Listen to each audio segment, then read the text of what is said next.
Pertanyaannya, kenapa Ustadz saya selalu berdoa tapi rasanya nggak terkabul? Kenapa saya selalu meminta tapi kok ditundanya begitu lama? Mintanya sudah bertahun-tahun tertentu, memohonnya sudah lama, tapi sampai sekarang belum terkabulkan juga. Barangkali, mohon maaf, kita akan termasuk dalam golongan yang mungkin bukan sekedar ditunda dengan panjang, tapi boleh jadi termasuk yang ditolak doanya. Karena prinsip doa itu seharusnya terkabul, tapi ada orang-orang tertentu yang tatkala meminta, Allah tidak akan mengabulkannya sepanjang hidupnya, kalau dalam masih keadaan seperti itu. Siapa mereka? Bagaimana supaya kita menghindarinya? Dan hebatnya, mohon maaf, sekhusyuk-khusyuknya antum berdoa, meminta, bahkan setelah tahajud, kalau memiliki sifat ini, bahasa hadisnya sampai kapanpun gak akan pernah dijawab. Jadi nanti kita akan evaluasi kalau ada di antara kita saat ini yang sering kali berdoa, meminta padahal sudah menangis, bangun sholat tiap malam, boleh jadi belum terkabul atau tidak terkabul karena punya sifat-sifat yang mungkin kita akan tampilkan. Baik. Ini bagian yang pertama. Sudah? Catat dulu dalilnya karena saya tidak cantumkan di sini. Ya, saya tidak cantumkan. Satu, dicatat dulu dalilnya supaya tidak lupa. Mau yang panjang, yang pendek? Yang pendek, yang ada terjemahan yang Arabnya aja. Terjemahan, baik. Al-Arba'in An-Nawawiyah. Al-Arba'in, ya, cuma 42 hadis dan pendek, banyak terjemahannya. Al-Arba'in An-Nawawiyah nomor ke-10. Hadisnya nomor 10. Itu diambil dari hadis Muslim nomor hadis 1051. Jadi Imam An-Nawawi mengambil hadis di hadis Muslim nomor hadis 1051, ditempatkan di kitabnya Al-Arba'in posisi nomor 10. Sudah? Baik. Yang kedua, masih tadi Al-Baqarah 186. Quran surah 2 Al-Baqarah 186. Kemudian Al-Isra surah 17. Al-Isra surah 17 ayat 110. Ayat 110. Kemudian Adz-Dzariyat. Adz-Dzariyat, ini contohnya surah 51 ayat 55 sampai dengan 60 terakhirnya. 55 sampai dengan 60. Sudah? Baik. Nah, sekarang mari kita lihat dan kita evaluasi dan kemudian kita berhenti di titik ini. Bapak dan Ibu sekalian, di antara sunnah Nabi setelah kita tahajud, kemudian kita duduk khusyuk beristighfar, lalu memohonkan hajat kita kepada Allah Subhanahu wa taala yang ingin kita mohonkan. Nah, penting diketahui, sebelum kita memohon kepada Allah, ada sunnah Nabi yang lain terkait dengan adab-adab berdoa. Bagaimana supaya berdoa itu mudah sampai kepada Allah, cepat diterimanya dan langsung dikabulkannya. Baik. Bagian yang pertama, ini sunnah Nabi-nya. Hendaklah setiap orang yang berdoa mempersiapkan perangkat dirinya dengan halal dan baik. Saya ulang, hendaknya setiap orang yang akan berdoa mempersiapkan perangkat dirinya. Perangkat diri itu berarti pakaiannya, ya. Kemudian apa yang dia kenakan, apa yang dia makan, ya, apa yang ada di sekitarnya. Jadi sebelum berdoa pastikan dulu itu halal, pastikan baik, ya. Jadi jangan sampai misalnya antum berdoa sudah menangis terseduh-seduh, disebut nama Allah Asmaul Husna, dipanjatkan di pertengahan malam, tapi pakaiannya haram, makanannya haram, yang dikenakannya haram, sajadahnya haram. Bagaimana bisa dijawab itu? Apa dalilnya? Hadis riwayat Muslim nomor hadis 1051 di Al-Arba'in nomor ke-10. Hadisnya dari Abu Hurairah. An Abi Hurairah radhiyallahu anhu qala. Hadis ini disampaikan dari Abu Hurairah, semoga Allah memberikan ridha kepadanya. Qala Rasulullah sallallahu alaihi wasallam, Rasulullah sallallahu alaihi wasallam pernah bersabda, "Innallaha thayyibun la yaqbalu illa thayyiban." Sungguh Allah itu maha baik, sifatnya baik, keadaannya baik. Karena Allah itu sifatnya baik, maka tidak akan pernah menerima apapun kecuali dari yang baik-baik. Jadi ingat, doa itu sangat suci, akan berlabuh di tempat yang suci. Allah yang maha suci tidak akan menerima doa itu yang berasal dari yang tidak suci. Jadi sebelum antum berdoa, sucikan dulu diri kita, sucikan perangkat kita, apa yang kita kenakan, apa yang kita gunakan. Kemudian Nabi menyampaikan, wa innallaha amaral mu'minina bima amara bihil mursalin, dan Allah memerintahkan kepada orang-orang yang beriman dalam hal berdoa seperti perintahnya kepada para rasul yang diutus. Kenapa doa disandingkan dengan iman? Ingin menunjukkan pesan bahwa satu, hanya orang yang punya keimanan yang kuat yang mau khusyuk berdoa kepada Allah. Artinya kalau antum dalam hidup tidak pernah berdoa, ada sesuatu yang salah dalam imannya. Dan yang terakhir, perhatikan, setelah membacakan 2 ayat Quran, ada yang menarik. Thumma dzakara rajula, kemudian mengisahkan tentang kisah seorang laki-laki. Yutilus safar, dia menempuh perjalanan yang panjang. Di antara syarat diijabah doa dengan cepat, orang yang dalam keadaan safar. Karena itu saya sangat mohon sebesar-besarnya, kalau ada orang yang sedang safar, awas beda ya, antara safar dengan zahab itu lain. Kalau zahab itu perjalanan kurang lebih di bawah 82 km, itu zahab. Jadi kalau Bapak Ibu menempuh perjalanan di bawah 82 km, 0 sampai 82, itu zahab namanya. Zahaba yadhhabu. Ana al-yawm adhhab ila Jami' al-Azhar. Saya hari ini akan pergi ke Masjid Al-Azhar. Dekat ya?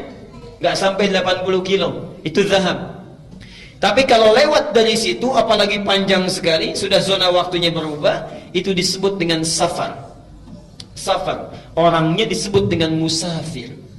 Nah, kalau orang sudah musafir, sudah safar, berlaku beberapa ketentuan hukum. Satu, boleh dia menjamak, bahkan boleh dia qasar.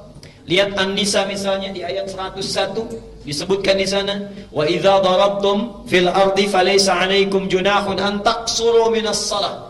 Kalau Anda bepergian di muka bumi dengan jarak yang cukup jauh, tidak ada dosa kalau ingin mengqasar salat. Yang kedua, ini yang paling hebat, dan ini yang harus betul-betul kita renungkan dan praktekkan.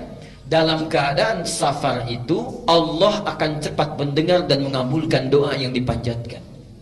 Jadi kalau Bapak Ibu sedang safar, daripada banyak membicarakan hal yang tidak perlu, lihat sana sini dikomentari, kadang-kadang menggosipkan orang lain, tinggalkan yang tidak penting. Kenapa tidak diisi dengan zikir dan doa? Barangkali cara Allah saking sayangnya kepada kita, orang lain doanya belum dikabulkan, ibu bapak dibuat safar supaya saat safar itu Allah mengabulkan doa yang belum terkabul itu. Jadi kalau ada yang ingin sedang umrah, berangkat umrah, atau perjalanan dari sini ke Jawa, ke Sumatera dan sebagainya, saat di pesawat, di kereta, di bis, ayo perbanyak doa. Barangkali itulah cara Allah untuk mengabulkan doa kita, ya. Subhanallah. Itu bagiannya yang pertama. Nah, orang ini sudah memenuhi syarat yang pertama, doanya mesti terkabul, yultilus safar. Tidak cukup dengan itu, asy'atha aghbara. Dan subhanallah, saking capeknya, sampai pakaiannya sudah kumal, wajahnya sudah berantakan penuh dengan debu. Jadi orang ini datang jauh-jauh untuk berdoa mendekat kepada Allah. Satu perjalanan yang dikabulkan, safarnya, doanya cepat dikabulkan oleh Allah, adalah perjalanan yang diniatkan karena Allah subhanahu wa ta'ala. Tapi ada satu perjalanan hebat yang bukan safar, walaupun dekat, tapi kalau kita berdoa, saat itu dikabulkan doanya oleh Allah subhanahu wa ta'ala. Itulah perjalanan orang yang menuntut ilmu. Jadi saat Bapak Ibu berangkat dari rumahnya sampai ke majlis ilmu, sampai kembali lagi, itu subhanallah, malaikat sedang menanti kita mau minta apa itu sama Allah. Saat kita mau minta, malaikat mengaminkannya. Hadisnya sahih di 3 hadis utama. Hadis Muslim nomor hadis 1389, At-Tirmidzi nomor hadis 2682, Ibnu Majah nomor hadis 219, hadisnya dari Abu Darda. Ini ada orang yang jalan kaki dari Madinah datang ke Syam, ke Syria, Damaskus, ya. Sekarang Syria, Palestina, Jordania, Syria disebut dengan Syam ya, dulu. Datang ke sana karena mendengar informasi ada sahabat Nabi Abu Darda, Umar nama aslinya ya. Darda itu laki-laki perempuan. Tuh, kita sudah keliru. Laki-laki perempuan. Laki-laki tuh sudah keliru kan? Saya ulang sekali lagi. Laki-laki perempuan. Perempuan. Tahu dari mana? Pastikan dulu, kita lihat dulu sumbernya ya. Ingat, Imam Muslim pernah zuhud ya.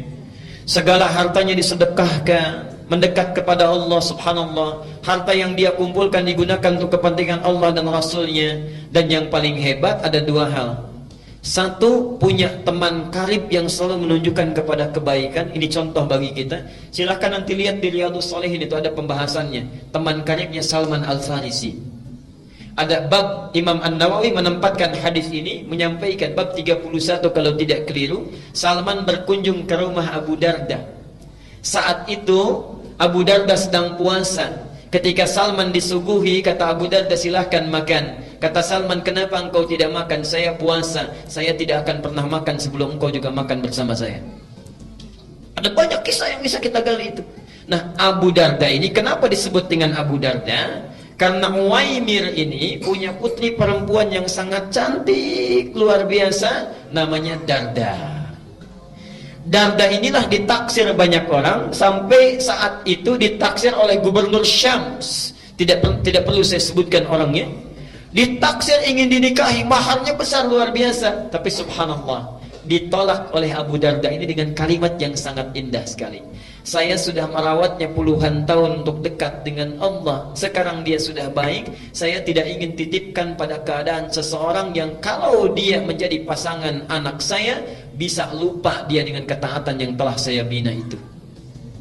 Anda bisa bayangkan, kalau bapak ibu misalnya punya anak perempuan, dilamar oleh orang kaya, punya kedudukan besar, segala bisa dikabulkan, diterima atau sulit untuk ditolak? Hah? Baik. Diterima atau sulit untuk ditolak? Dia Abu Darda menitipkan harapannya kepada Allah. Menitipkan harapannya kepada Allah. Dunia besok lusa berakhir. Lihat pikiran panjangnya. Jadi visi seorang mukmin itu mesti panjang. Antum ngitung-ngitung dunia, pernah nggak ngitung-ngitung akhirat?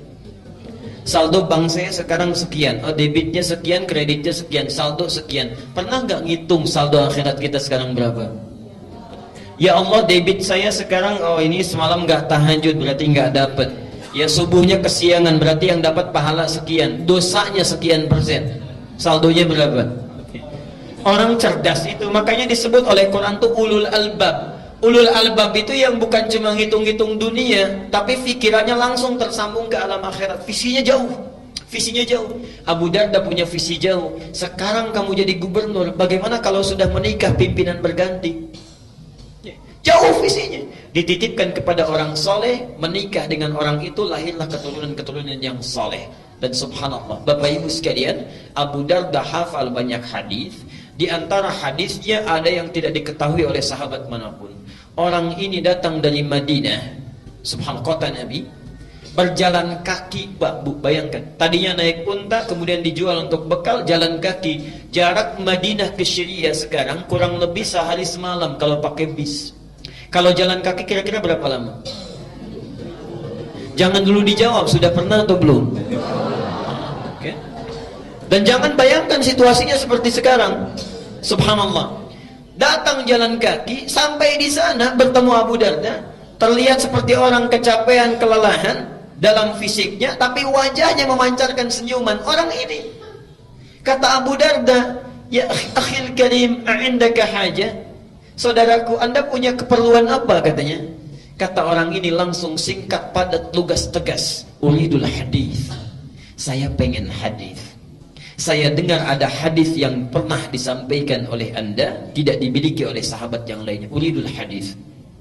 Saking bingungnya Abu Darda, jauh-jauh jalan kaki ke sini cuman pengen satu hadis.